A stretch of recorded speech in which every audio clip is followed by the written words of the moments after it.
परमात्मा को पाने तथा उसका वास्तविक लाभ प्राप्त करने के लिए पवित्र बाइबल में प्रमाण है कि प्रभु ने मनुष्य को अपना ही स्वरूप बनाया। 6 दिन में सृष्टि रचकर 7वें दिन विश्राम किया। कुरान शरीफ में प्रमाण है कि हजरत मोहम्मद को खुदा स्वयं कह रहे हैं कि मैंने तुम्हें उस परमात्मा की महिमा बताने के लिए भेजा है। वो परमात्मा कबीर है जिसने 6 दिन में सृष्टि रची तथा 7वें दिन तख्त पर जा विराजा। उसकी खबर किसी बाखबर से पूछकर तो देखो। कृपया अवश्य सुनिए जगत गुरु तत्वदर्शी संत रामपाल जी महाराज के अमृत वचन। और इस लोक में हम इतने मस्त हो गए, यहाँ को ठीकार बनाकर यहीं डटे रहना चाहते हैं, क्योंकि हमने उस स्थान का पता नहीं जहां हम सदा सुखी रहेंगे। हमें हमारी बुद्धि इतनी कमजोर कर दी, इतनी सीमित कर दी कि हमने इतना ही सोच लिया भाई जन्म मृत्यु तो यह होती ही है। रामकृष्ण आए थे, वह भी मर गए। हमारे दादे परदादे थे, वो भी मृत्यु को प्राप्त हुए। बड़े बड़े पहलवान बली थे, वो भी मर गए, हम भी मर जाएंगे, क्योंकि हमें इसका विकल्प नहीं सूझा था। इसके विकल्प हमें पता ही नहीं लग रहा था कि कोई इसका समाधान भी है, अल्टरनेट भी है। अब परमेश्वर कबीर जी ने हमें अल्टरनेट बताया। पहले हमें इतना विकल्प बताया जाता था कि भक्ति करो, ऐसे साधना करो, स्वर्ग चले जाओगे, और हमने स्वर्ग को ऐसा स्थान मान रखा था कि कोई भी काम हो भाई स्वर्ग हो गया, भाई स्वर्ग जाऊंगा। अब पता चला वो स्वर्ग भी एक अन्य का को नहीं, वो स्वर्ग भी बल्कि सबसे व्यर्थ स्थान, जहां पर स्वर्ग क्या चीज है, एक रेस्टोरेंट, एक होटल। जैसे यहाँ पंजाब, राजस्थान, उत्तर प्रदेश, हरियाणा, मध्य प्रदेश आदि के व्यक्ति गर्मियों के दिनों में जो रईस व्यक्ति, सेठ व्यक्ति, धनी व्यक्ति होते हैं, कुल्लू मनाली चले जाते हैं, पहाड़ों पर चले जाते थे। अब तो घर गृहस्थी हो गए, यही कुल्लू मनाली होने लगी। तो पहले क्या करते थे कि वहां जाते थे 2 महीने गर्मियों के, मई और जून बिताने के लिए। वहां होटल में एक कमरा लेते थे किराए पर, 10-20 हजार रुपये जेब में पैक ले जाते थे पॉकेट में, और सारी चीज मोल, सारी चीज, सब वस्तुएं, कमरा भी किराए पर, वहाँ खाना पीना सब अपनी ही जेब से होता है। और जब वो 10-20 हजार रुपये समाप्त हो जाते थे, अपना जेब खाली करके उसी कर्म क्षेत्र में आ जाते थे, वो अपना फिर धंधा करते 10 महीने, 2 महीने फिर वहाँ मौज मस्ती मार आते, वह जेब वहाँ कट लेती, पैसे बर्बाद हो जाते, फिर सारा जीवन लगे रहो, 10 महीने फिर लगो। तो ऐसा वो स्वर्ग बताया। यहाँ मेहनत करो, साधनाएं करो, दान पुण्य करो, स्वर्ग रूपी होटल में जाकर अपनी पूंजी को 10 वर्ष, 20 वर्ष, 50 वर्ष, 100 वर्ष, 200 वर्ष, जैसा भी जिसकी जेब खर्च होगा, उतने दिन वहाँ रहेगा। उसके बाद कहाँ नरक में डालो, नरक के बाद फिर यहाँ 84 लाख योनियों में डालो, और फिर चक्कर। इसको हर हठ जैसा कुआं बताया संतों ने, परमेश्वर जी ने। हरहट क्या होता है कि पहले एक कुआं होता था, कुएं आपने देखे हैं खूब। ऐसा एक खेतों में वेल बनाया जाता था कुआं, और उसमें एक चक्कर लगा के ऊपर, उस चक्री के पुली के ऊपर के एक चैन लगा करके उसमें बाल्टियां फिट कर देते थे, 20, 30, 50 बाल्टियां लगा देते थे, और फिर उसको बैल के द्वारा या अन्य साधन जैसे ऊंट आदि को भी लगा देते थे। उसको कोल्लू की तरह चलाते थे, और वो पुली घूमती थी। उस पुली के ऊपर से जो चैन बाल्टियां लगी होती थी, वो पानी से नीचे से भरकर आती थी, ऊपर खाली हो जाती थी, नीचे से भर के आती थी, ऊपर खाली हो जाती थी। वो अरहट हमने खूब देखे हैं। अब वर्तमान के बच्चों ने तो नहीं देखे, क्योंकि तो फुहारा सिस्टम हो गया। वो अरहट का एक चित्र दिखाते हैं आपको, देसी भाषा में उसे रहट कहा करते, रहट। ये देखिएगा, ये ऐसा होता था वो अरहट, अरहट। ये समझो एक जैसे ये दिखा रहा है, ये तक कुआं है, ये कुआं, और इसके ऊपर एक ऐसे पुली बनाई जाती थी, ये चक्कर सा बना रखा है, इसके ऊपर ये चैन होती थी एक ऐसे, या चैन, और इसके साथ ये बाल्टी जैसी बकेट्स, ये बाल्टियां फिट कर रखी है, ये बाल्टी, ये बाल्टियां, ये चैन चलती, ये पुली चलती थी ये, और ये बाल्टियां ऐसे रोटेट होती थी। ये जल है, इस जल से भरकर ये ऊपर आती हैं। ये जल समझो पृथ्वी और ये समझो स्वर्ग। यहाँ ये बाल्टियों से पानी गिरता था और यहाँ से एक ऐसा परनाला सा ला रखा था, वो सीधा खेतों में निकल जाता था, पानी सिंचाई के लिए प्रयोग करते थे। तो ये ऐसे चलता था, नीचे से बाल्टियां भरकर आई, यहाँ खाली हुई, फिर खाली नीचे आई, फिर भरी, फिर गई, फिर भरी और फिर गई। तो कहते हैं नीचे आया, जन्म हुआ, मृत्यु हुई, ऊपर चला गया। जैसा भी आपके पास पुण्य था, यहाँ खाली किया स्वर्ग में, ये बाल्टी फिर खाली होकर फिर पृथ्वी पर आ पड़ी, यहाँ से फिर भर के चले, फिर खाली, फिर, यानी जन्म और मृत्यु रूपी रहट का चक्कर आपका चलता रहता है। इसमें कौन कौन चक्कर में आए हैं? कीड़ी, कुंजर और अवतारा। श्री ब्रह्मा जी की मृत्यु होती है, विष्णु जी की मृत्यु होती है और शिव जी की भी। ये भी इस जन्म मृत्यु रूपी रहट के कुएं से बाहर नहीं है, और ये सभी इस काल के चक्कर में हैं, जब तक इनको सत साधना नहीं मिलेगी इन प्राणियों को। ये अरहट का कुआ लोई, या गलबंदा है सब कोई। ये चीटी, कीड़ी, कुंजर और अवतारा। कीड़ी कहते हैं चीटी को, और कुंजर कहते हैं हाथी को। कहते हैं ये चीटी और हाथी और ये अवतार। हर हट डोर बंधे कई बारा, कीड़ी, कुंजर और अवतारा, हर हट डोर बंधे कई बारा। कितने बार जन्म मर लिए ब्रह्मा विष्णु महेश जैसे। 30 करोड़ रामा अवतारी और सीता संग रहती नारी। ओ तेरा गजब। अपने आत्माओं, जिन भगवानों को हम अजरो अमर कहा करते थे, ब्रह्मा विष्णु महेश जी को, ये नासवान है, इनकी जन्म मृत्यु होती है। ये हमारे को कहाँ से मिला? हमें क्लियर हुआ सूक्ष्म वेद से, जो 5वां वेद है, जो गीता जी अध्याय नंबर 4 के श्लोक नंबर 32 में कहा है कि वास्तविक परमात्मा की सत साधनाएं बहुत विस्तार से सच्चिदानंद घन की वाणी में लिखी हुई हैं, और वो सभी क्रियाएं जो धार्मिक अनुष्ठान हैं, वो कर्म करके, काम कार्य करते करते साधारण बिल्कुल सरल भाव से उनके अनुष्ठान हुआ करते हैं। और चौथे अध्याय के 34वें श्लोक में गीता जी में कहा कि उस तत्व ज्ञान को, जो चौथे अध्याय के 32वें श्लोक में कहा, जो सच्चिदानंद घन की वाणी में जिसके विषय में विस्तार से कहा है, उस तत्व ज्ञान को तू तत्वदर्शी संतों के पास जाकर समझ।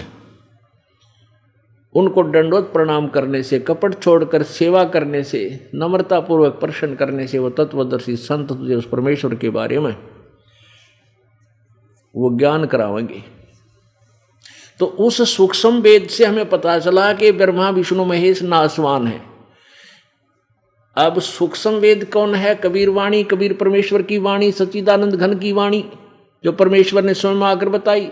अब उस वाणी को नकली गुरुओं ने, संतों ने, महर्षियों ने हमारे हृदय से रिजेक्ट कर रखा था, हृदय से रिजेक्ट करवा रखा था, ये कह करके कि ये वाणी तो एक अशिक्षित व्यक्ति की बोली हुई है, अशिक्षित कवि था यो, और ये वेदों और गीता और पुराणों के बारे में नहीं जानता था। ये इसमें बहुत ज़्यादा झूठ भरी हुई है। ब्रह्मा विष्णु महेश अजरो अमर हैं, सर्वेश्वर हैं, महेश्वर हैं, मृत्युंजय हैं, कालज्ञ हैं, इनके कोई माता पिता नहीं है। ऐसी दंत कथा हमें सुनाई गई थी, और परमेश्वर ने अपनी वाणी में कहा कि ये कीड़ी, कुंजर और अवतारा, हर हट डोर बंधे कई बारा। ब्रह्मा विष्णु महेश्वर ताही हर हट डोर बंधे सब आई। ये सब जन्म मृत्यु में है, लेकिन किससे का नहीं जच्चा हो जब तक पुराणों या गीता या वेदों में हम नहीं देख लेते। तो परमेश्वर ने रजा बख्शी इस दास के ऊपर, और दास का वो ज्ञान योग खोल दिया। वो मोतियाबिंद का ऑपरेशन कर दिया। अब इस दास की दृष्टि जाती है उसी स्थान पर जाती है जहां पर वो वास्तविक खजाना इन सदग्रंथों में लिखा है। और दो इतने बड़े ग्रंथ, इतने बड़ी मोटी पुराण 18, इन्हें शुरू तो पढ़ने लग गए, 1 घंटे पाछे पिछला भूल ले पाछे के पढ़ा था। इसलिए ये बात बिगड़ी रही अभी तक हमारी, क्योंकि इतना समय नहीं मिल रहा था। पढ़ते पढ़ते पता नहीं के बीच बीच में कितनी महिमा गा रखी है। तो परमात्मा ने हमारे को वही 4-4 लाइन एक पृष्ठ पर दिखा दी कि बस इतनी बहुत है अपने समझने के लिए। और उनसे ये कुछ ही सेकंडों में पूरी रोशनी होगी। अब यहाँ पता चला कि इनकी जन्म मृत्यु होती है, इनके माता पिता ही स्वयं स्वीकार करते हैं। इसके लिए थोड़ा सा आपको एक ट्रेलर दिखाएंगे, थोड़ा सा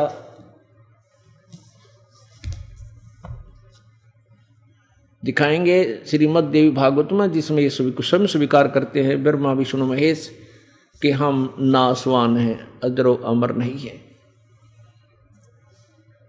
ये देखो श्रीमद् देवी भागवत यानी दुर्गा पुराण, इसको देवी पुराण कहते हैं। श्रीमद् देवी भागवत गीता प्रेस गोरखपुर से प्रकाशित है।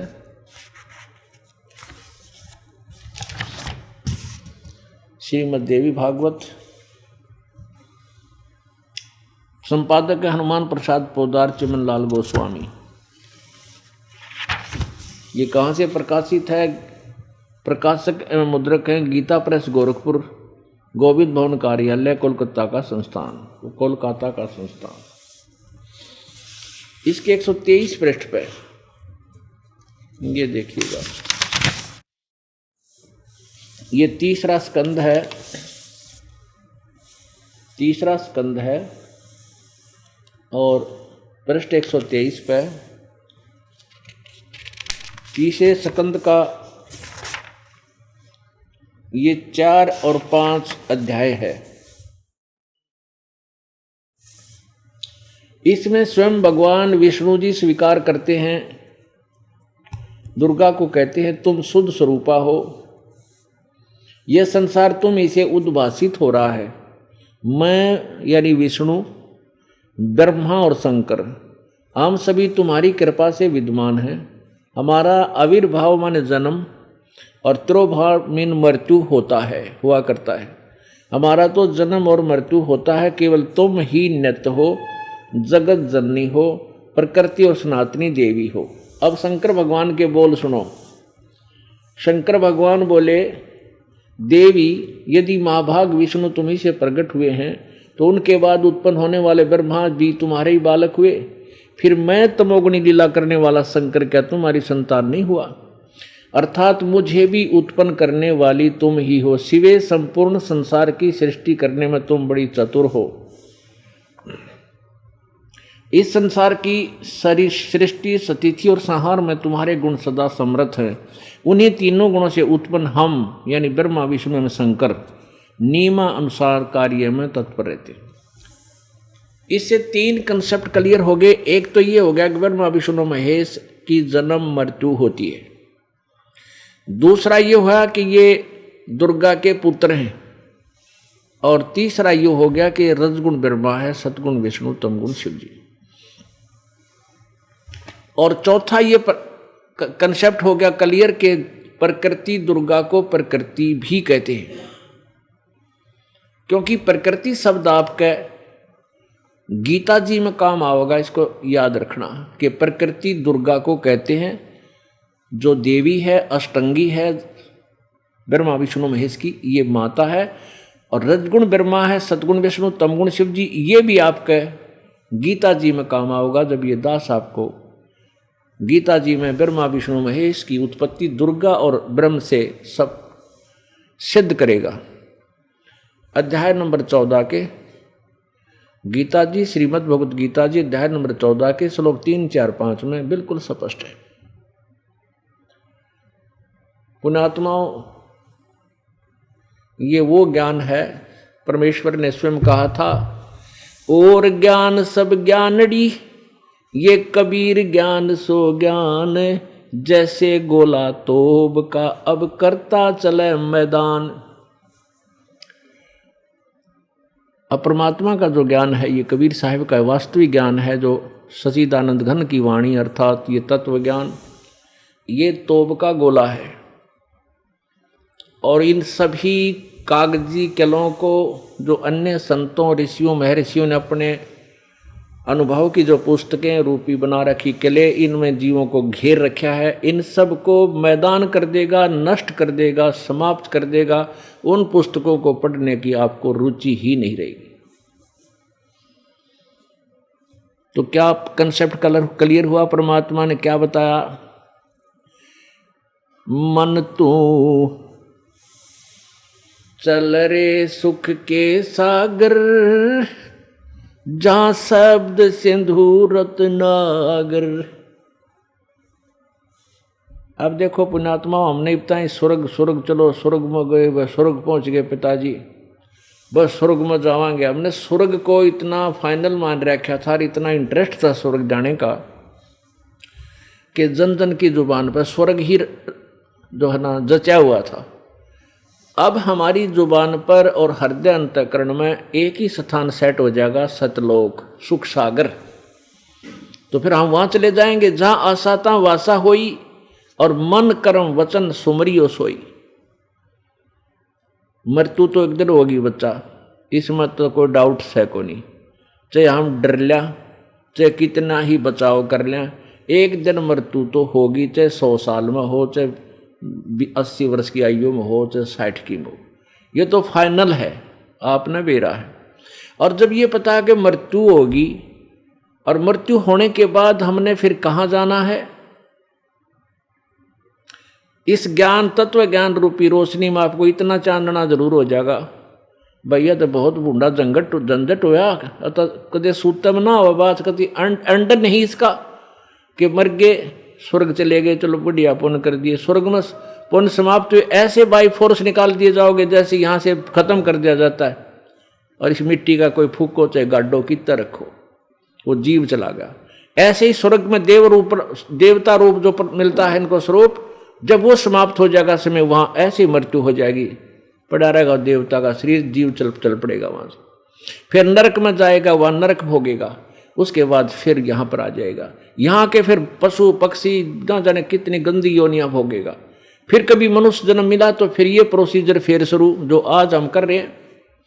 तो इस ज्ञान के चांदने में, रोशनी में आपका यहाँ से मन कति हट जाएगा, और कहाँ आस्था बन जाएगी, वहाँ चलेंगे जहाँ कभी मृत्यु जन्म नहीं होता। एक बार होगा, वहाँ जाकर हम मनुष्य शरीर धारण करेंगे, उसके बाद कभी मृत्यु नहीं होगी, कभी बुढ़ापा नहीं आएगा, कोई राग दोष नहीं उस सतलोक के अंदर। तो फिर कौन इतना नालायक होगा जो उसने ना चाहेगा? स्वर्ग आपने देखा था? ना देखा, सुनी सुनाई, और पक्का चा चढ़ रहा था, स्वर्ग गया, वह स्वर्ग जाऊंगा। तो ऐसे ही सतलोक है, और सतलोक देखा है, आके उन संतों ने बताया है कि सचमुच एक और स्थान है जहां पर आप स्थायी रूप से रह सकते हो। किन किन ने देखा? आदरणीय धर्मदास साहिब जी ने, आदरणीय मलुकदास साहिब जी ने, आदरणीय दादू दास साहिब जी ने, आदरणीय नानक साहिब जी ने, आदरणीय गरीबदास साहिब जी ने, आदरणीय घीसा दास साहिब जी ने, और महर्षि रामानंद जी ने उस सतलोक को देखा और आके सबको बताया। और फिर हमारे सदग्रंथों ने सेकंड किया, जैसे गीता जी अध्याय नंबर 15 के श्लोक 1 से 4 तक स्पष्ट किया है कि उल्टा लटका हुआ संसार रूपी वृक्ष है, ऊपर को जड़ है, नीचे को तीनों गुण रजगुण ब्रह्मा सतगुण तमगुण विष्णु और तमगुण शिवजी रूपी शाखाएं हैं। और जो संत इस उल्टे लटके हुए संसार रूपी वृक्ष के सभी अंगों को न्यारा न्यारा बतावे, वे जड़ कौन भगवान है, तना कौन भगवान है, और डार कौन है, शाखा कौन है, और पत्ते कौन है, वो तत्वदर्शी संत है। वह वेद का ज्ञाता है, वेदों के तात्पर्य को समझता है, अर्थात वो तत्वदर्शी संत है। तो वो भूमिका भी परमेश्वर ने आके बताई थी कबीर देव ने। अक्षर पुरुष एक पेड़ है, निरंजन वा की डार, और तीनों देवा शाखा हैं, ये पात रूप संसार। फिर आगे क्या बताया है कि जब आप तत्वदर्शी संत की शरण में पहुंच जाओ और फिर आपको तत्व ज्ञान हो जाए, उसके बाद उस परमेश्वर के उस परम पद की खोज करनी चाहिए। 15वें अध्याय के 4 श्लोक में, कि जहां जाने के बाद ये साधक कभी लौटकर संसार में नहीं आते, फॉर एवर के लिए जन्म मृत्यु से छूट जाते हैं। पुण्यात्माओं, 7वें 8वें अध्याय के प्रथम मंत्र में गीता जी में अर्जुन ने पूछा कि आपने जो 7वें अध्याय के 29वें श्लोक में तत्ब्रह्म का जिक्र किया है, कि उस तत्ब्रह्म यानी उस ब्रह्म को और सारे अध्यात्म ज्ञान को और सभी कर्मों को जो समझ लेता है, वो फिर जन्म मृत्यु से छूटने, जरा मरण से छूटने का ही प्रयत्न करता है, वो कोई इच्छा यहाँ की नहीं रखता। तो 8वें अध्याय के प्रथम मंत्र में अर्जुन ने पूछा, वो किम तत्ब्रह्म, वो तत्ब्रह्म के है, उसके बारे में बता मैंने। फिर जिसको जान के फिर कति पंडा छूट जाए या जीव कुछ इच्छा नहीं रखता। तो 8वें अध्याय के 3 श्लोक में गीता ज्ञानदाता ने कहा वो परम अक्षर ब्रह्म है, यानी गीता ज्ञानदाता से कोई अन्य है। 8वें अध्याय के 5 और 7वें गीता ज्ञानदाता कहता मेरी शरण में आ, मेरी भक्ति कर, मुझे प्राप्त होगा, पर युद्ध कर, युद्ध तक करना पड़ेगा, शांति नहीं। 8वें अध्याय के 8, 9, 10 3 श्लोक में कहा है कि उस परम अक्षर ब्रह्म की साधना करेगा तो उसके द्वारा वो तत्वदर्शी संत से पता कर और उसको प्राप्त होगा उस भक्ति की साधना से, भक्ति योग से के बल से, योग के बल से, यानी भक्ति की साधना की शक्ति से कमाई तो तू वहां चला जाएगा। 8वें अध्याय के 13वें श्लोक में गीता ज्ञानदाता कहता मेरा एक ओम नाम है, ओम इति एक अक्षरम ब्रह्म व्यवहारण माम अनुसमरण ये प्रियाति तजन देहम सयाति परमाम गतिम। मेरा केवल एक ओम अक्षर है समरण करने का, और जो अंतिम समाज तक इसका समरण करता हुआ शरीर छोड़कर जाता वो मेरे पास आ जाता है। और फिर उस सच्चिदानंद घन ब्रह्म की परमात्मा की साधना का कौन सा मंत्र तत्वदर्शी संत बताएगा, उसके बारे में संकेत दिया है कि 17वें अध्याय के 23वें श्लोक में गीता जी में ओम तत्सतिति निर्देश है ब्रह्मण त्रिविध समर्थ है। उस पूर्ण परमात्मा परम अक्षर ब्रह्म, ब्रह्मण माने सच्चिदानंद घन ब्रह्म, परम अक्षर ब्रह्म की साधना का 3 मंत्र का जाप है, उसको प्राप्ति का ओम तत्सत, ये तीनों मिलकर साधना होगी। ओम तो ब्रह्म का और तत् ये सांकेतिक है, ये और मंत्र है, इन दोनों को मिलकर ओम और वो तत् सांकेतिक मिलकर सतनाम बनता है, जिसके विषय में आपको जन्म साखी गुरु नानक देव जी के अंदर आपको दिखाया। नानक साहब भी वही सतनाम जपते थे 2 अक्षर का। और सत, तीसरा जो सत है ये सार नाम है। जब ये तीनों मिल जाते हैं तो पूर्ण परमात्मा प्राप्ति का आपको पूरा प्रोसीजर मिल गया। तो हम क्यों ना उस परमात्मा की प्राप्ति करें। 18वें अध्याय के 62वें श्लोक में गीता ज्ञानदाता कहता है अर्जुन तू सर्वभाव से उस परमेश्वर की शरण में जा और उसकी कृपा से ही तो परम शांति और शाश्वत स्थानम यानी सनातन परम धाम यानी सत्यलोक को प्राप्त होगा। परम शांति अपनी साधना से कहता है मेरी साधना कर 8वें अध्याय के 5 और 7 में मुझे प्राप्त होगा, पर शांति गति नहीं, युद्ध करना पड़ेगा, उठ युद्ध कर ले। और जैतने शांति चाहिए, ये झगड़े कति पांडा पीछा छुटवाना चाहता है तो उस परमेश्वर की शरण में जा और उसके लिए तत्वदर्शी संत खोज ले। मैं उसके बारे में नहीं बता सकता। यानी गीता जी का ज्ञान इनकम्प्लीट है, कंप्लीट नहीं, लेकिन गलत नहीं कह सकते, क्योंकि 8वीं तक का सिलेबस है, 10वीं तक का जो सिलेबस है पाठ्यक्रम है वो इनकम्प्लीट है, यानी आगे की पढ़ाई पूरी नहीं है, लेकिन रॉन्ग नहीं है। तो इस प्रकार उसने स्पष्ट किया है कि इतने शांति चाहिए तो उस परमेश्वरी की शरण में जा। 18वें अध्याय के 62वें श्लोक में। फिर क्योंकि 18वां अध्याय गीता जी का अंतिम अध्याय है और निष्कर्ष रूप चल पड़ा वहां से। अब दो भगवानों की भक्ति के विषय में पूरा संकेत और विवरण है इसमें। अब गीता ज्ञानदाता ब्रह्म है, इसको क्षर पुरुष भी कहते हैं और क्षर ब्रह्म भी कहते हैं, क्षर ब्रह्म। और इसको पूर्ण परमात्मा को जो है परम अक्षर ब्रह्म कहते हैं, परम अक्षर ब्रह्म भी कहते हैं, परम अक्षर पुरुष भी कहते हैं और पूर्ण ब्रह्म कंप्लीट गॉड भी कहते हैं। अब 62 में कहा कि उस परमेश्वर की शरण में जा। 63 में कहा है कि तू मैंने यू गीता जी का ज्ञान तेरे ते बता दिया, यानी कंप्लीट ज्ञान बता दिया, जो मैंने कहना था कह दिया, गुप्त से गुप्त भेद बता दिया अर्जुन। अब तेरी इच्छा, जैसा तू चाहो वैसा कर ले। मेरी शरण में आना है तो बता दिया ये साधना करे, उसकी शरण में जाना है तो तत्वदर्शी संत ढूंढ ले और उसके शरण में जा। और 64 में 18 में जाएगा 64वें श्लोक में गीता ज्ञानदाता कहता है एक और गुप्त भेद बता दूं कि मेरा पूज्य देव, मैं भी उसी की पूजा करता हूं जिसके विषय में 18 में जाएगा 62वें श्लोक में कहा उसकी शरण में जा। वो मेरा भी इष्ट देव है। यो एक और गुप्त से गुप्त तुझे बता दूं क्योंकि तू मेरा बहुत प्यारा मित्र है। अब 18वें अध्याय के 65वें श्लोक में कहा कि अर्जुन तू मेरी भक्ति कर और चिंता ना कर, तू मुझे ही प्राप्त होगा। 18वें अध्याय के 66वें श्लोक में कहा कि जब उसकी शरण में जाना है ना तूने, उस 3 मंत्र के जाप में से मेरे वाले मंत्र ओम की कमाई मेरे में छोड़ दे। सर्वधर्मान परित्यज माम एकम शरणम व्रज अहम तवा सर्वपापे मोक्षामि मा शुच।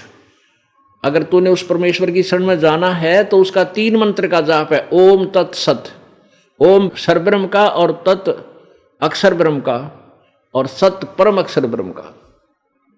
इस पूरे 3 मंत्र की कमाई कर ले और जो मेरे सत्र की कमाई है, साधना है, उसको सब धार्मिक पूजाओं को सर्वधर्मान परित्यज माम, मेरे आड़ी सब साधना ओम नाम का जाप यज्ञ हवन आदि तू करता है और परित्यज माम मेरे में छोड़, एकम शरणम व्रज, एकम जिसके बराबर दूसरा ना हो, अद्वितीय उस परमेश्वर की शरण में जा। व्रज माने जा। अहम तवा सर्व पापे भा मोक्षामि मा शुच, फिर मैं तुझे भाई अपना कर्ज तो मुक्त कर दूंगा, सब पापों से मुक्त करूंगा, तू चिंता मत कर। अब हम क्या गलती करते रहे अभी तक? ओम नाम का जाप करते, साथ में और भी यज्ञ हवन धर्म दान करते, तो इनका पुण्य हम ब्रह्मलोक में चले जाते ओम नाम के जाप तक। और वहां स्वर्ग, महास्वर्ग है, वो एक कॉमन स्वर्ग है। इन वैसे सभी लोकों में एक एक रेस्टोरेंट बहुत अच्छा बना रखा जो अपने वहां पुण्यों को नष्ट करने का सही तरीका दे रखा है। तो एक ब्रह्मलोक है, वहां ब्रह्मलोक में चले जाते थे। वहां पर इसने ब्रह्मलोक में नकली सतलोक, अलखलोक, अगमलोक, अनामी लोक या झूठी रचना करवा रखी अपनी दुर्गा से, माया से। हम वहां चले जाते ब्रह्मलोक में, वहां देवता का स्वरूप, देवता का शरीर मिल जाता, अच्छे ठाठ नाच गाने, कोई काम नहीं, 100 दिन बकवाद करनी, आनंद ही आनंद, उसको आनंद मान रहे थे। और जब हमारे पुण्य क्षीण हो जाते 1 सेकंड में कड़च कर देता और जाइए नरक में। क्योंकि जब तक हम सत साधना नहीं करते, 3 मंत्र का जाप हमें प्राप्त नहीं होता परम संत से, तब तक हम अपना वर्क डन ही प्राप्त करते रहे। जैसा कर्म करेगा वैसा ही फल मिलता रहा। पुण्य स्वर्ग में और पाप, पुण्य और पाप दोनों अकाउंट हमारे बराबर चलते हैं, यानी दोनों ओपन रहते हैं। शुभ किया शुभ कर्मों में लिख दिया, पुण्य पाप बना तो पाप अकाउंट में लिख दिया।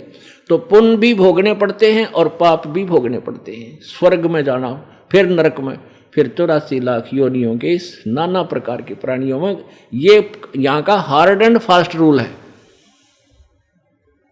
हम यहाँ अपनी कमाई ने इस काल के जाल में खोते रहे।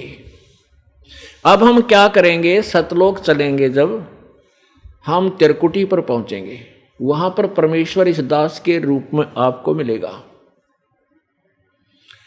और जैसी श्रद्धा आपकी यहां इस दास के प्रति है, वैसे ही श्रद्धा होगी तो आप सीधे अपने गुरुदेव के दर्शन होते ही वहां पहुंच जाओगे। फिर वहां आपका हिसाब करवाया जाएगा। काल को देंगे, ले भाई ये ओम नाम की तेरी कमाई पकड़ तू, ये तेरी पूजा रख अपनी और छोड़ इस मेरी आत्मा को, कर इसका अकाउंट क्लियर, माफ कर दे इसका कर्ज माफ, कलम काट दे इसकी। फिर हम ब्रह्म, इस पर ब्रह्म के लोक से निकलेंगे, अक्षर पुरुष के लोक से निकलेंगे, सात संग ब्रह्मांड पार करने हैं, इसका वहां कर्ज किराया दे देंगे, ले भाई तेरे इस दूसरे मंत्र का, तत् नाम के जाप का, ये तू पकड़। और तीसरा मंत्र की कमाई आपको सतलोक जाकर सत्ताई स्थान देगी। अब ये कहा कि 18वें अध्याय के 66वें श्लोक में कि सर्वे धर्मान प्रीतज माम एकम शरणम व्रज अहम तवा सर्व पापे भ्यामोक्षामि मा शुच। अब इन जिनको तत्व ज्ञान था नहीं और गीता जी का अनुवाद कर दिया हिंदी में, और अनुवादकर्ताओं ने क्या लिख दिया, क्योंकि उन्होंने श्री कृष्ण जी के द्वारा गीता जी का ज्ञान कहा फाइनल मान रखा है, जबकि श्री कृष्ण जी ने नहीं, ये गीता का ज्ञान श्री कृष्ण जी में प्रवेश करके काल भगवान ने बोला, ब्रह्म ने बोला, क्षर पुरुष ने, ज्योति निरंजन ने बोला, जिसका ब्रह्म का ओम नाम है। तो उन्होंने केवल श्री कृष्ण जी को ही सर्वेस्वा मानकर गीता जी का अनुवाद कर रखा, जिसमें बहुत ज्यादा गड़बड़ी कर रखी है, अक्षरों के अर्थों के अनर्थ कर डाले। अब वर्ज माने जाना होता है, इन्होंने वर्ज माने आना कर दिया सभी ने। अभी आपको दिखाऊंगा ढेर सारी गीताएं जिन्होंने अनुवाद किया हुआ, सब ने एक ही तरह का अनुवाद किया हुआ, क्योंकि इनको ज्ञान नहीं था, किसी को भी ज्ञान नहीं था। पुण्यात्माओं, ये तो परमेश्वर ने आए और इस दास पर कृपा की, आप जी को भी ये इस रोशनी में आपका भी मोतियाबिंद हट जाएगा, क्योंकि ये एक ऐसा, ये सतलोक आश्रम वो हॉस्पिटल है जहां अज्ञान रूपी मोतियाबिंद का ऑपरेशन किया जाता है, और सफल ऑपरेशन है। फिर मोतियाबिंद आपका हो नहीं सकता फॉर एवर। तो ये मोतियाबिंद दास का भी परमात्मा ने हटा दिया और मुझे वो ऑपरेशन का इंस्ट्रूमेंट दे दिए, तो आप सबके ऑपरेशन ये दास कर देगा और आपके अज्ञान रूपी मोतियाबिंद को समाप्त कर देगा। फिर आप कभी भी धोखा नहीं खा सकते इस जन्म में या आगे तो जन्म में ना हो, क्योंकि ऐसा रंग देगा ये दास आपको इस संसार से लास्ट में मरते समय कति नफरत हो जाएगी। और ये सच्चाई है, ये आखिर में ये कहे भगवान, यहाँ तो राजा भी मत बनाना, हमने रंग तो बने कौन, हमने यहाँ के राज की जरूरत नहीं, इंद्र के राज की भी हमें आवश्यकता नहीं। परमात्मा पीछा छुटवा इस बीमारी थी। और जब इतनी प्रबल इच्छा हो जाएगी, जहां आशा ता बासा होई, फिर मरत गए यहाँ तक, मरते समय ने करोड़ा दिल कर ले, भगवान पीछा छुटाए तो बूंदा झंझट आता है, और सीधी सुरती लाले मालिक इबका तो वापस मत भेजिए इस गंदे लोक में। आप देखो घर घर में कैर टूट रहा, कैसी व्यवस्था कर रखी इस काल भगवान ने। कहीं की लड़की और कहीं का लड़का, दोनों के विचारों का पता नहीं है, दोनों इकट्ठे जोड़ने ब्याह करना उनका, फिर पता नहीं कैसे विचार ससुराल वालों के, फिर वहाँ रहना, फिर जोड़ कैसा कि बुढ़िया गेला बहू रहे, 18 साल की लड़की और 50 साल की बुढ़िया, दोनों के विचार कदे भी ना मिले, बुढ़े और बालक के, और एक खाड़े में रहना, तो कभी शांति हो सकती है? ये तो परमात्मा की दया होगी, परमात्मा की भक्ति करेंगे और डर लगेगा, फिर हम अब एक दूसरे भगवान से भी डरेंगे, काल के जाल से भी परिचित हो जाएंगे कि बेमतलब लड़ाई कराने का काम है इसका।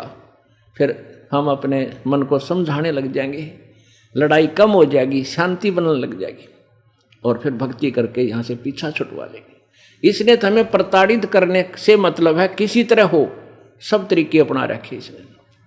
किसी ने देख ले सबका टेंशन, ओड बालक भी लोग टेंशन हो रही है, बता क्या की टेंशन, यो टेंशन सब दिशा हो गया, बस पूछो मत।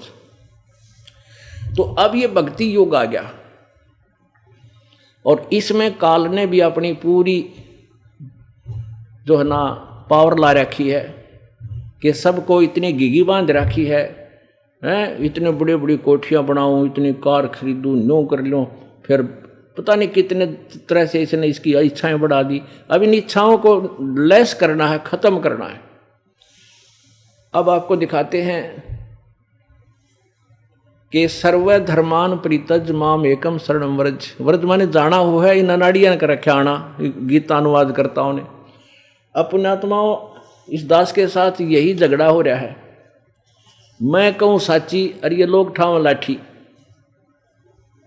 अग्रामपाल झूठा है, सबकी निंदा करता है, ये चुगली करता है और संतों की क्यों बातें कहता। अरे संतों ने लिख रखा है, उन्होंने अपनी पुस्तकें बना रखी हैं, दास तो उनको पढ़ कर सुना रहा है और तो कुछ कहता है कोई।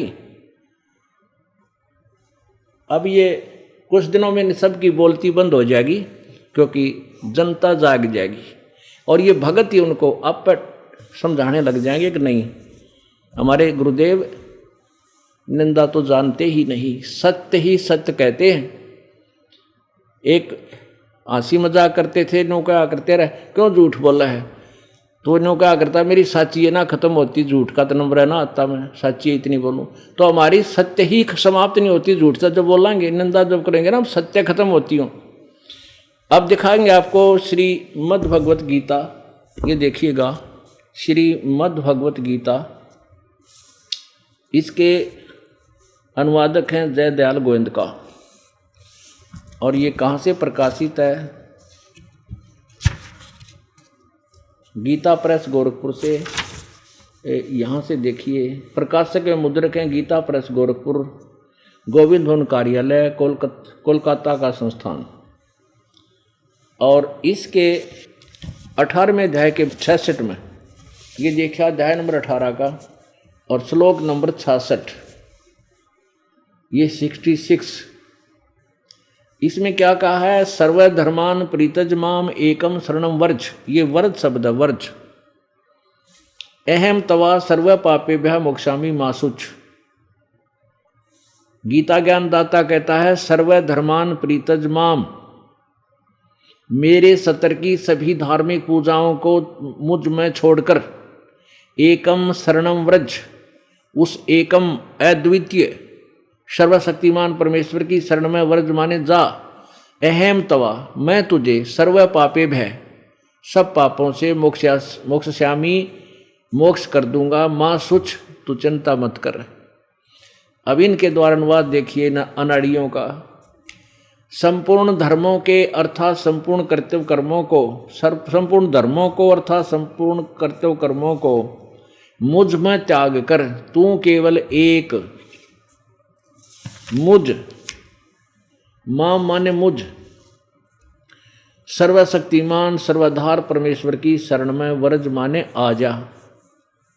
अरे वाह, व्रज माने आ जा और मैं तुझे संपूर्ण पापों से मुक्त कर दूंगा, शोक मत कर। अब पहले व्रज माने दिखाएंगे आपको। ये शब्द कोश है, ये देखिएगा, संस्कृत हिंदी कोश, वामन शिवराम आपटे की, ये ऐसे है। मोतीलाल बनारसी दास पब्लिशर्स प्राइवेट लिमिटेड दिल्ली से छपी है। इसके 993 पृष्ठ पे व्रज माने जाना, चलना, प्रगति करना, विदा होना, आगे भी वासनाओं को छोड़ देना, त्यागना ही होता है। घूमना फिरना, यात्रा करना, देश निकाला, लेना, देश निकाला। अब इन्होंने व्रज माने, व्रज का अर्थ आना किया हुआ है, तो कितना अनर्थ किया अज्ञानता के कारण। और यहाँ से पूरा ही गीता जी का पूरा भाव ही उलट हो जाता है। यहाँ तो कति लास्ट हो गया, लास्ट के अंदर और कति निष्कर्ष निकाल रखा पूर्ण रूप से। अब देखना, सभी ने ऐसा ही किया है।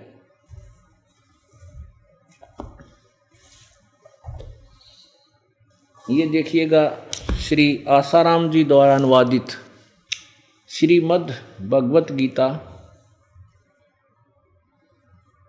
संत श्री आसाराम जी आश्रम अहमदाबाद, वहाँ से ये छपी है। ये संत जी बैठे हैं। ये है श्रीमद् भगवत गीता, श्री योग वेदांत सेवा समिति, संत श्री आसाराम जी आश्रम, संत श्री आसाराम जी बापू आश्रम मार्ग अहमदाबाद, यहाँ से ये छपी है। आइए इसमें भी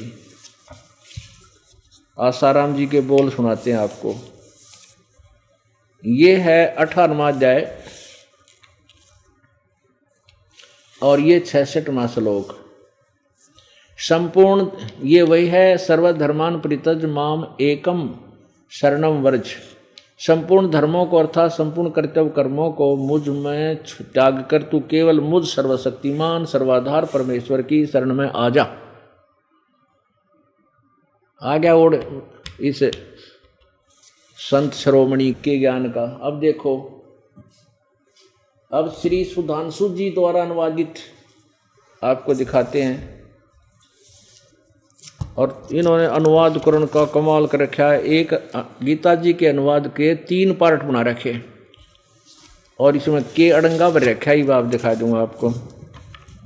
ये है श्रीमद् भगवत गीता। श्रीमद् भगवत गीता आचार्य सुधांशु जी महाराज द्वारा अनुवादित। और ये कहाँ से छपी है?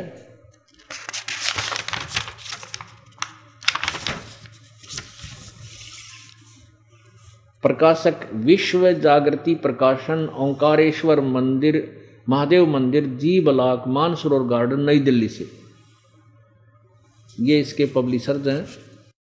मुद्रक है inter India publications, D17, Rajagarh, नई दिल्ली, दूरभाषित ने। अब देखना, स्वामी जी का आचार्य सुधांशु जी की अनुवादित ये 18वें अध्याय का 66वां। सर्वधर्मान परित्यज माम एकम शरणम वर्ज। ये वर्ज शब्द वही है, संपूर्ण धर्मों का आश्रय छोड़कर तू केवल मेरी शरण में आ जा। बस इतना बतेरा इनके समझने के लिए, इनको ये कितने पानी में हैं। अब और दिखाते हैं आपको। कलम तोड़ रखी न सब ने अनर्थकरण की।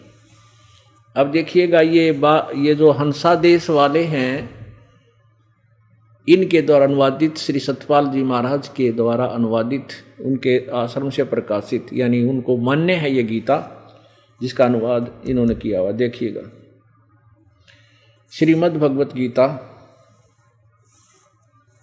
और ये कहाँ से छपी है?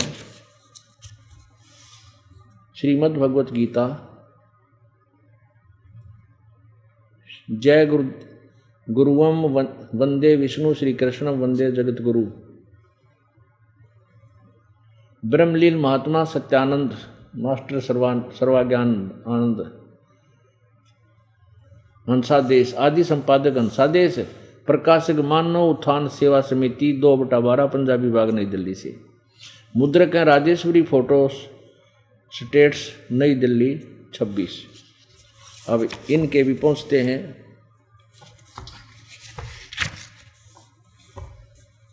यहाँ देखो, ये इन्होंने इकट्ठा किया है अष्टदशो अध्याय 18वां अध्याय। और यहाँ ये ऊपर है 63 तक, यहाँ 64, 65, 66 ये तीनों का इकट्ठा कर रखा है यहाँ। तो इसमें 66वां ये है, सर्वधर्मान परित्यज माम एकम शरणम व्रज। अब इन्होंने अनुवाद किया ये 63 का, 64 का, और ये 65 का, और ये लास्ट में देखो 66 का। सर्वधर्मों के कर्मों को छोड़कर, सर्वधर्मों के कर्मों को छोड़कर केवल मेरी शरण में आ, मैं सब पापों से मुक्त कर दूंगा। अच्छा, अब देखो एक और कमाल। ये श्रीमद् भगवत गीता ये अस्कॉन वालों की है, जिसको बहुत ज़्यादा ऑथेंटिक मानते हैं श्रद्धालु। इन्होंने कति चौड़े में झूठ बोल रखी, ऊपर शब्दार्थ तो कर रखे सही वर्ज माने जा जाना, और अनुवाद में कर रखा आजा। सबकी बुद्धि घूम रही थी, किसी के पास ये ज्ञान नहीं था। हाय हाय।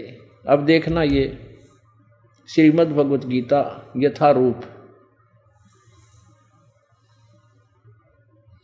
श्री कृष्ण कृपा मूर्ति श्रीमद् AC भक्ति वेदांत स्वामी प्रभुपाद संस्थापक आचार्य अंतर्राष्ट्रीय कृष्ण भगवान अमृत संघ, ये यहाँ से छपी है।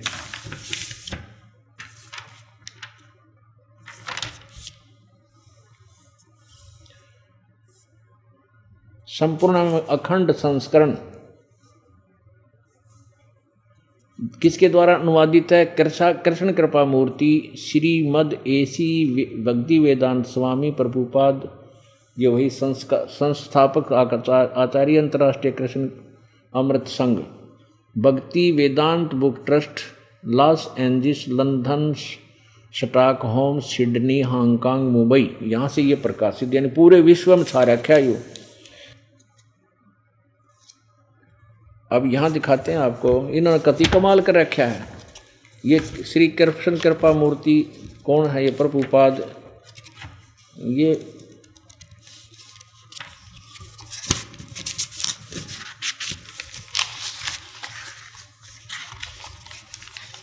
ये बैठे, इन्होंने अनुवाद किया है महापुरुष ने। और इसके विषय में इन्होंने लाल बहादुर शास्त्री जी जो प्रधानमंत्री भारत के हुए हैं, उनको भी अपनी एडवर्टाइजमेंट करने के लिए उनका सहयोग लिया है कि इसकी प्रशंसा, इस अनुवाद की प्रशंसा श्री लाल बहादुर शास्त्री जी पूर्व प्रधानमंत्री ने भी की है कि इस जैसा अनुवाद कोई मतलब हो ही नहीं सकता, ये बिल्कुल यथारूप है।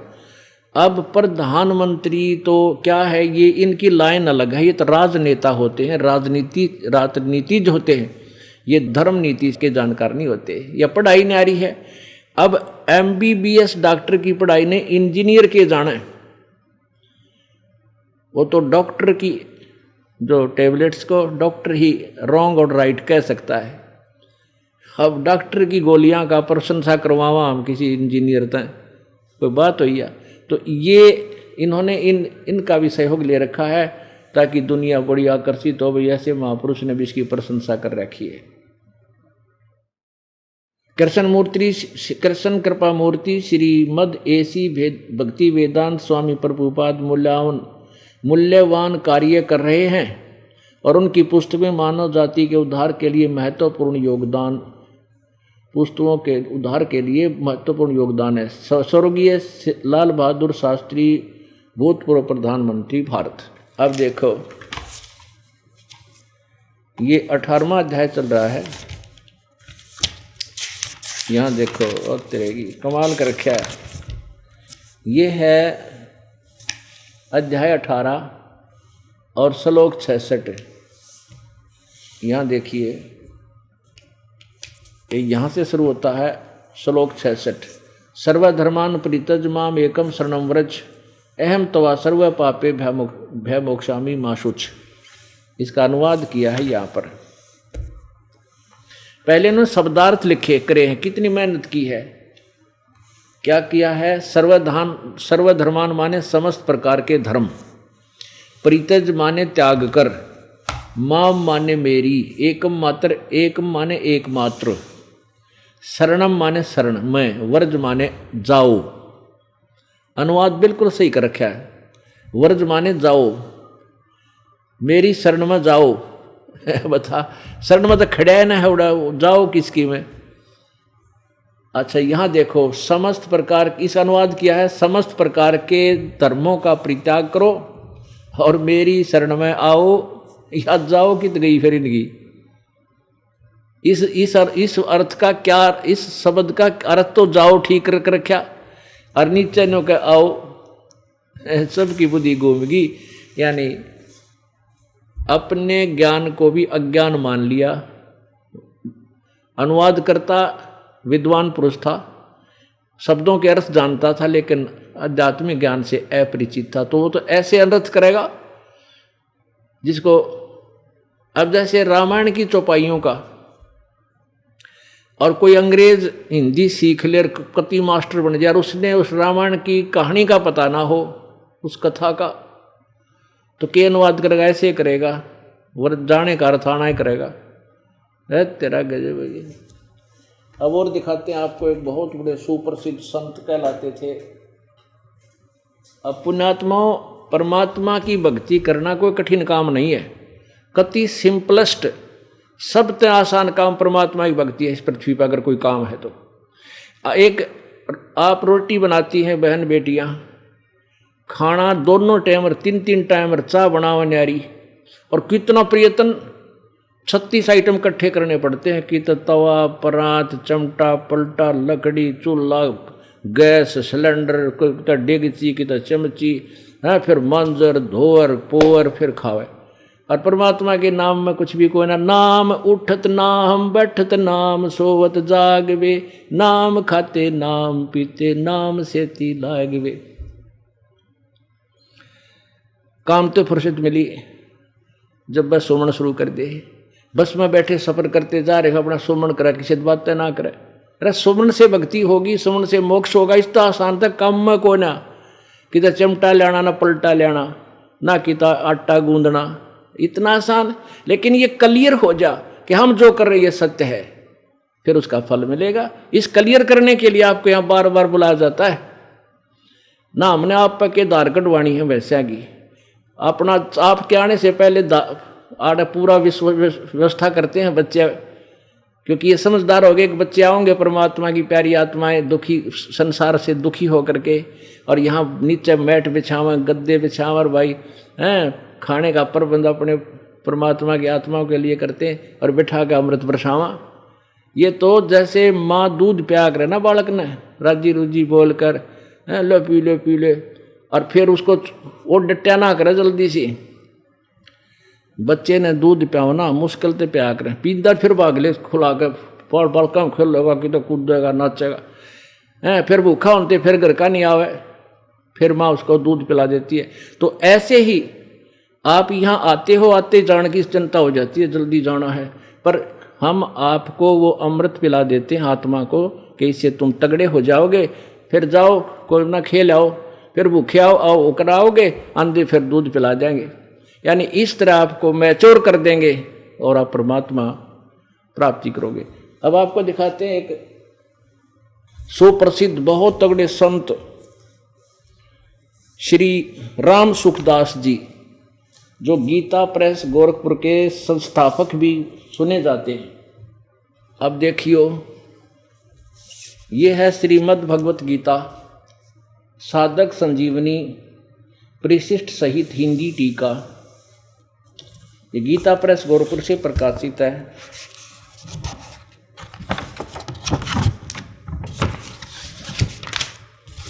श्रीमद् भगवत गीता साधक संजीवनी, स्वामी राम सुखदास द्वारा इसका अनुवाद किया गया है। प्रकाशक एवं मुद्रक हैं गीता प्रेस गोरखपुर, गोविंद भवन कार्यालय कोलकाता का संस्थान। अब इसको ले चलते हैं आपको 18वें अध्याय के 66वें श्लोक पर।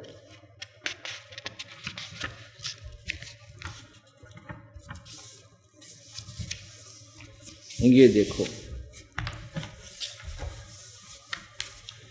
अध्याय 18 श्लोक 66, और यहां से शुरू होता है ये प्रश्न नंबर 1200 तक। सर्व धर्मान प्रीतज माम एकम शरणम व्रज, अहम तवा सर्वो पापे भय मोक्षामि माशु 66। क्या कहा है? सर्व धर्मों का आश्रय छोड़कर तू केवल, सर्व धर्मों का आश्रय छोड़कर तू केवल मेरी शरण में आ जा। व्रज माने आ जा। और देख अड़ंगाकरण में कितना ठेका ले रखा था इन्हें। अब देखो इसका अनुवाद, क्योंकि ज्ञान कहेगा था नहीं, अड़गम सड़गम सलटरम सटरम करके इसको उल्टा सुल्टा फट करने की चेष्टा की। अब यहाँ से शुरू किया 1200 से, 66वें श्लोक का अनुवाद।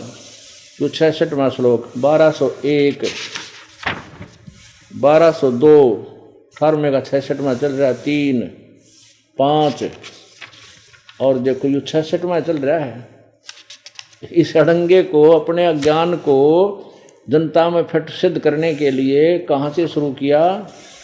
तो 66 चल रहा है, और तरह जो बोलो तो 66, और देख वो तरह जो बोलो 66। अरे 4 अक्षर की बात थी, इसमें इतना कबाड़ करने की जरूरत क्या थी? अब यहाँ 67 शुरू हुआ।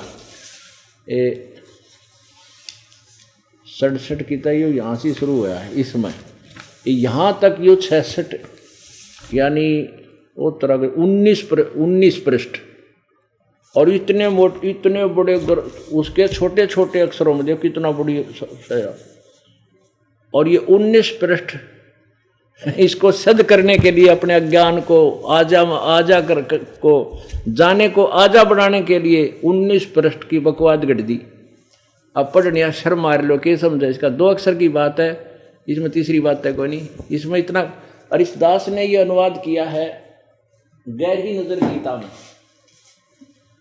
इस दास के ऊपर कृपा की परमात्मा ने, ये है गहरी नजर गीता में। और देखिएगा इसका अनुवाद। इसमें इस पुस्तक के अंदर ये कंप्लीट श्रीमद् भगवद गीता जी का अनुवाद आ गया और साथ में एग्जाम्पल इतने सिंपल, बिल्कुल आसान तो समझ में आ जा। और इसको एक बार पढ़ने के बाद दूसरी पुस्तक आपको सुहावनेगी, अच्छी नहीं लगेगी।